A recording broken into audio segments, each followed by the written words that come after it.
আপনি কি এটা সমর্থন করেন যে যে ডকুমেন্টসে কোনো আইনজীবী স্বাক্ষর নাই, ওই সময় প্রধান বিচারপতি মানে সেনানিবাসে আটকা, তো তার মানে এইটা নিয়ে প্রশ্ন তোলাই যায়?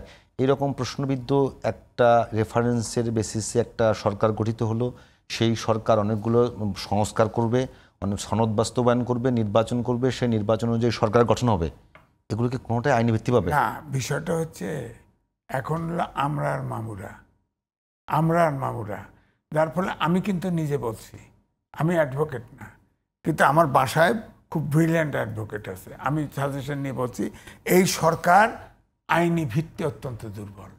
আমি শেষ কথায় যা এটা বলছি যে প্রেসিডেন্ট বলছে যে আমরা 106 অনুচ্ছেদ মতামত নিয়েছি, আমরা এটা বিশ্বাস করছি, কিন্তু কোনো প্রমাণ নাই। তাহলে এই সরকারের অধীনে যা কিছু করবেন সব কিছু অবৈধ হবে। কি করবেন আপনি? সেটাকে বৈধতা দিতে হবে না? বৈধতা দিলে হলো নেক্সট সংবিধান, সংসদ নেক্সট সংসদ। ওই সংসদ হলো কার মাধ্যমে? ব্যাপারটা ওইটাই। ওই সংসদ হলো কিসের মাধ্যমে? ডক্টর মোহাম্মদ ওই নেক্সট সংসদে বৈধতা দেবেন। আজিজ ভাই, আমি একটু বিতর্কে থাকি। আপনি বলছেন এই সরকারের যা কিছু আছে সবকিছু অবৈধ, এই সরকার শুধু নির্বাচন যেটা করবে ওটাই বৈধ? না, নির্বাচন তো একটা দেশের নির্বাচন হতে হবে, না হতে হবে, কিন্তু সেটা কি আপনি আমি যদি না জনগণের ইলেক্টেড প্রতিনিধি লাগবে।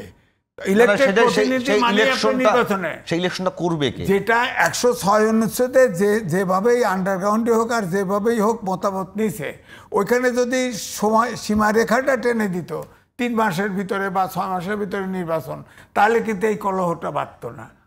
কলহ বাদুক বা না বাদুক, আপনি বলছেন যেখানে ওই রেফারেন্সের বেসিসে আমারে কোর্টে নিয়ে যা জেল দিয়ে দিবে, আপনি আমারে চাপতেছেন কা?